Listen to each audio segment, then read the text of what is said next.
Alam mo ba na kaya kanyang hubugin nang hindi ka man lang hinahabol? Pass. Stay tuned, baka magulat ka sa mga signs na ito. Kamusta mga ka-Stoic? Welcome sa channel kung saan pinag-uusapan natin ang Stoic wisdom at modern dating psychology. Ako si Pinoy Stoic Mindset at ngayon, pag-uusapan natin ang 7 gestures na palihim na nagpapakita ng attraction. Lahat to nasa Stoic Mindset, kaya ready na kayo? Pero bago tayo magsimula, alam ko, may mag-iisip. Pero paano kung nag-overthink ako? Huwag mag-alala, lalagyan natin ng humor para hindi ka mabore. Una, mirroring. Kapag ginagaya niya ang posture mo, parang sinabi niyang, "Uy, gusto kitang makasabay." Hindi coincidence yan, connection yan. Baka lang mirror lang siya sa salamin eh. Well, kung lagi kang kagaya niya, baka mirror ka rin sa life goals niya. Ha? Next up, physical contact. Pero don't panic ha. Accidental, hawak sa braso. Tanungin mo, accidental ba talaga?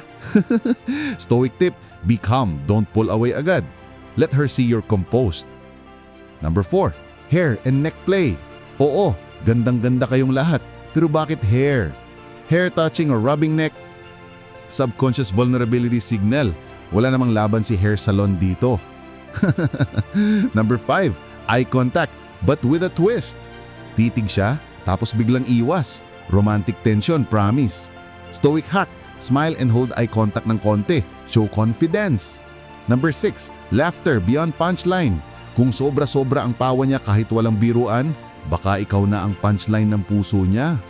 Enjoy the moment, don't fake laugh.